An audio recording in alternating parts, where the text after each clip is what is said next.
India versus Bangladesh day 4 में India का top order एक बार फिर से फ्लॉप हुआ, लेकिन इंडिया अभी भी टॉप पर है। इंडिया टॉप पर इसलिए क्योंकि इंडिया के गेंदबाज ने जो कमाल करा था 150 रन पर बांग्लादेश को ऑल आउट करके, उस वजह से टीम इंडिया फ्लॉप होने के बावजूद फिलहाल टॉप पर 81 पर 3 विकेट गिर चुकी है, डे 2 स्टंप हो गया और 308 रन बोर्ड पर है। सोचो 81 लेकिन रन 308 हैं, सिर्फ इस वजह से क्योंकि जसप्रीत बुमराह की गेंदबाजी बहुत अच्छी हुई, इस वजह से क्योंकि मोहम्मद सिराज, आकाशदीप, रविंद्र जडेजा, इन लोगों ने बांग्लादेश के बैटर्स को सेटल नहीं होने दिया, क्योंकि हमारे बल्लेबाज अभी भी स्ट्रगल कर रहे हैं। हालांकि अच्छी बात यह है कि शुभमन गिल जो पिछली इनिंग में नहीं चल पाए थे, वो ज्यादा काम दिख रहे थे। मतलब ऐसा लगा जैसे शुभमन गिल और यशस्वी जायसवाल ने एक्सचेंज कर ली हो अपने अंदर की रूह। हाँ, मतलब जायसवाल बिल्कुल जिस तरह से फर्स्ट इनिंग में खेल रहे थे, गिल एग्जैक्टली वैसे ही खेल रहे हैं, रुक कर खेल रहे हैं, फालतू बॉल को टच नहीं कर रहे हैं। लेकिन जायसवाल जब सेकंड इनिंग में आए, न जाने उन्हें क्या हो गया था, ऐसा लग रहा था हर बाहर जाती हुई बॉल को वो खेलने की कोशिश कर रहे थे। और बांग्लादेश के गेंदबाज को यह बात समझ आ गई थी कि ये ड्राइव पर ड्राइव मारने की कोशिश कर रहे हैं। 1 बीट होती है, 2 बीट होती है, 3 बीट होती है। आकाश चोपड़ा कमेंट्री बॉक्स में रहते हैं और वो कहते हैं कि ये बार बार जो ड्राइव मारने की कोशिश कर रहे हैं, निक हो जाएगा बहुत जल्दी, और थोड़ी ही देर में निक हो जाता है और आउट हो जाता है। तो जिस तरह से शुभमन गिल थोड़ा सा कंफ्यूज जैसे दिख रहे थे, वैसे जायसवाल उस गलती की वजह से आउट हो गए। लेकिन Shubman Gill 33 not out 64 balls में, और ऋषभ पंत आकर के मारे उन्होंने सिर्फ 12 रन, लेकिन 12 रन में छाप छोड़, एक छक्का, एक चौका, 13 बॉल खेली, 12 रन लगा दिए। रोहित भी खूब खुश थे कि यार अच्छा लग रहा है देखकर। अंपायर्स भी था, मतलब वहां पर का जो टेस्ट का माहौल है ना, वो बदल जाता है जैसे ही ऋषभ पंत बल्लेबाजी करने आते हैं। और ये सबसे एक्साइटिंग बात है ऋषभ पंत की कि वो टेस्ट को ना टेस्ट जैसा रहने देते हैं और ज्यादा रिस्क भी नहीं लेते हैं, इसीलिए वो टेस्ट में ज्यादा अच्छे दिखते हैं। मतलब T20 और ओडीआईज में न जाने क्यों ऋषभ पंत ना वो क्लास नहीं दिख पाता है जो टेस्ट में दिखता है। हालांकि खेलते वो बिल्कुल T20 और ओडीआई की तरह है। खैर, फिलहाल अच्छी बात यह है कि इंडिया जो है वो 308 रन की लीड पर है, डे 2 स्टंप हो चुका है। लेकिन अफसोस की बात यह है कि टॉप ऑर्डर हमारा एक बार फिर से फ्लॉप हो गया। रोहित शर्मा कुछ वैसे ही थोड़ा सा अनइवन बाउंस हुआ, हल्का सा बॉल ऊपर आई, कंफ्यूज हो गए, सामने खेलने की कोशिश, रोकने की बेसिकली कोशिश करी, निक लगा और स्लिप में वो कैच आउट हो गया। पिछले इनिंग में 6 रन लगाया था, इस इनिंग में सिर्फ और सिर्फ 5 रन बना पाए। हालांकि रोहित शर्मा का 2024 काफी अच्छा गया। 2024 में रोहित शर्मा ने रन्स बनाए, चाहे आप किसी फॉर्मेट की बात करो, लेकिन न जाने क्यों बांग्लादेश के सामने रोहित का बल्ला नहीं चल पाता। रोहित शर्मा अगर आप बांग्लादेश के खिलाफ देखेंगे तो सिर्फ एक बार ऐसा हुआ है 2019 में, जब डबल डिजिट में स्कोर किया था, वरना हमेशा 6-6-6-5 इस तरह। इनफैक्ट पिछली 5 ही खेली जो पारी उन्होंने, 15 में, 19 में, एक और 19 में और 2 24 में। तो इन इनिंग्स को अगर आप उठा लेंगे तो सिर्फ एक बार 21, वरना 3 बार तो 6 रन पर आउट हुए, और आज 5 रन पर। लोगों ने कहा कि यार ये 6 का जो फेर है अभी भी पार नहीं हो पाया, अभी भी वो 6 के नीचे में ही आउट हो गए। सो रोहित शर्मा और बांग्लादेश थोड़ा सा ऐसा इश्यूज रहा है और अभी तक वो कंटिन्यू होता हुआ रहा है। एक और मैच है, देखते हैं वहां पर कैसा होता है। लेकिन जैसा मैंने कहा कि रोहित शर्मा का 2024 अच्छा गया है, वो पहले कैप्टन है जिन्होंने इस कैलेंडर ईयर में 1000 रन कंप्लीट कर लिया है। सो ये ऑब्वियस सी बात है, रन्स आ रहे हैं इसी वजह से, लेकिन यहां पर थोड़ी सी रुकावट लग गई है। लेकिन विराट कोहली के साथ केस अलग है, विराट कोहली का बल्ला नहीं चल रहा है। देखिए, जब विराट कोहली ने सेंचुरी लगाई थी तो हम सबको लगा था यार अब विराट 2.0 दिखेगा, लेकिन अब वो नहीं दिख रहा है, वो विराट नहीं दिख रहा है हमें जिसको हम जानते थे। पिछली इनिंग में 6 रन, इस इनिंग में 17 रन। इस इनिंग में मेहदी हसन मिराज LBW करते हैं। हालांकि बड़ा इंटरेस्टिंग होता है कि वो आउट नहीं होते हैं, उसके बावजूद आउट हो जाते हैं। मतलब हुआ कुछ ऐसा कि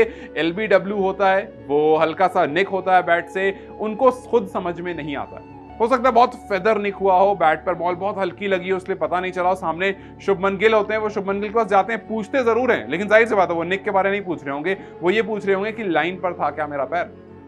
शुभमन गिल ने कहा कि जी हाँ लाइन पर था, उन्होंने DRS नहीं लिया, और बाद में जब ऊपर गए तो पता चला कि यार वो तो आउट ही नहीं थे। नहीं, पैर सही जगह था, स्टंप बिल्कुल बॉल लग रही थी, लेकिन उनके बैट से हल्की सी निक हुई थी, और विराट कोहली को इस बात का पता भी नहीं चला। अंपायर जो खड़े थे वो भी हंस रहे थे, केटल ब्रो, और उसके बाद ऊपर जो रोहित शर्मा थे वो भी कह रहे थे कि यार विराट क्या कर दिया। विराट के लिए एक ब्रेन फेडेड मूवमेंट हो गया और वो DRS नहीं ले पाए। स्निको ने दिखाया कि इनसाइड एज था, बट अब कुछ नहीं कर सकते। और विराट पहली बार नहीं जब ऑफ स्पिन के सामने स्ट्रगल कर रहे हैं। 2020 के पहले जो विराट थे और 2020 के बाद जो विराट हैं, वो अभी भी बहुत अलग रहा है। 2020 के पहले विराट ने जो 101 इनिंग्स खेली थी जिसमें 2254 रन बनाए थे, मैं सिर्फ और सिर्फ बात कर रहा हूं ऑफ स्पिनर की, उनको 34 बार डिसमिसल मिला था 101 इनिंग में ऑफ स्पिनर्स के द्वारा, लेकिन एवरेज उनका 66 का था, मतलब काफी अच्छा एवरेज था। स्ट्राइक रेट 57 का था टेस्ट क्रिकेट में, जो ऑब्वियसली काफी अच्छा है। लेकिन 2020 के बाद विराट बदल गए। 2020 के बाद जो 32 इनिंग खेली, उस 32 इनिंग में 22 डिसमिसल ऑफ स्पिनर्स को हुआ है। अब डिफरेंस देख लीजिए, और रन 690 बनाए ऑफ स्पिनर्स को, और एवरेज जो है वो घट करके सीधा 31 का हो गया। 66 के आसपास का एवरेज यहां 31 का हो गया। तो 2020 के बाद वो अभी भी स्ट्रगल कर रहे हैं, उनका एवरेज गिरा है, उनका स्ट्राइक रेट गिरा है, उनके डिसमिसल्स बढ़ गए हैं, उनका रन्स गिरा है। ये विराट के लिए बहुत कंसर्निंग है। अब यहां से बांग्लादेश जैसी टीम, जिसके सामने आप उम्मीद कर रहे थे कि विराट का दोबारा बल्ला चलेगा, फैब 4 में बिल्कुल नीचे आ गए, यहां से फिर ऊपर आएंगे, लेकिन ऐसा कुछ होता हुआ दिख नहीं रहा है और विराट अभी भी स्ट्रगल कर रहे हैं। विराट के अलावा यशस्वी जायसवाल पहले इनिंग में 56 किए थे, लेकिन दूसरी इनिंग में जिस तरह से मैंने बात की कि काफी ज्यादा रिस्क लेने की कोशिश कर रहे थे, थोड़ी जल्दी में दिख रहे थे, जिस वजह से केवल 10 रन बनाकर आउट हो गए। और आकाश चोपड़ा कह रहे थे कि अगर इस तरह से करते रहेंगे तो निक लग जाएगा, और निक लग गया।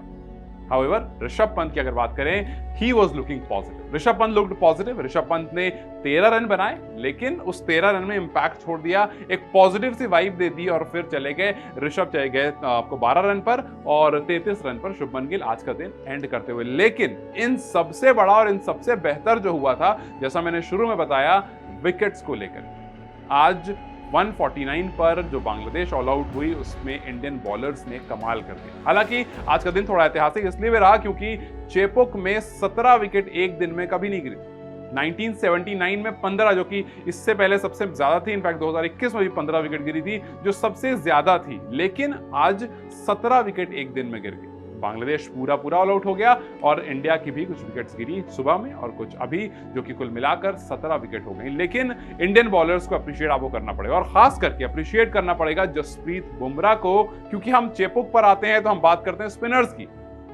हालांकि थोड़ा पेसर्स को हेल्प मिल रही है सिचुएशन और कंडीशंस को लेकर के, लेकिन जसप्रीत बुमराह कहीं भी रहते हैं यार, वो अच्छो गुमराह कर देते हैं। जसप्रीत बुमराह ने इंटरनेशनल क्रिकेट में 400 विकेट पूरी की, और टेस्ट क्रिकेट में अगर आप देखेंगे 2024 में, तो बुमराह काफी एक्सेप्शनल रहे हैं। अब आप सोचो 24 में टेस्ट इंडिया ने सिर्फ घर पर खेला, तब ये हाल है, जहां पर पेस कंडीशन नहीं होती। आप 2 पर 25, 6 पर 61, 2 पर 28, 2 पर 38, 4 पर 50 आज का स्टार्ट। तो इस तरह के बहुत सारे स्टार्ट दिखेंगे जहां पर आपको जसप्रीत बुमराह, सिर्फ एक बार ऐसा हुआ है जहां पर वो एक भी विकेट नहीं ले पाए। 2024 के इनिंग्स की बात कर रहा हूं, वरना ऑलमोस्ट हर इनिंग में जसप्रीत बुमराह ने विकेट्स लिए। एक जबरदस्त बॉलर है ये, और एक जबरदस्त एवरेज मेंटेन करके रखता है, एक जबरदस्त स्ट्राइक रेट मेंटेन करके रखता है। इनफैक्ट इंडियन पेसर्स की अगर बात करें तो सबसे बेहतरीन एवरेज इनका है, सबसे अच्छा स्ट्राइक रेट इनका है, और इसी वजह से शायद हम कहते हैं कि हमारा जो पेस यूनिट है ना, उसको कोई लीड कर रहा है तो वो जसप्रीत बुमराह कर रहा है।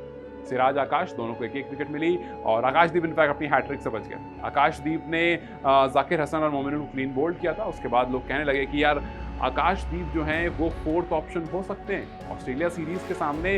आपको चाहिए एक चौथा बॉलर चाहिए, आपके पास शमी, सिराज, बुमराह है, लेकिन 4th बॉलर कौन होगा? शुरू में अर्शदीप को देखा जा रहा था, अब आकाशदीप को देखा जा रहा है। खैर ये तो खैर वक्त ही बताएगा, लेकिन फिलहाल के लिए अब देखना ये है कि जब अगला दिन शुरू होता है, डे 3 शुरू होता है, तो ऋषभ, शुभमन और उनके आगे वाले बल्लेबाज कितना आगे तक लेकर जाते हैं, कितना बड़ा टोटल बनाते हैं, और बांग्लादेश के सामने क्या स्कोर रखते हैं। खैर आपको क्या लगता है, कितना स्कोर रखना सही होगा? मुझे कमेंट सेक्शन में जरूर बताएं। वीडियो अगर पसंद आई हो तो लाइक और शेयर जरूर करें।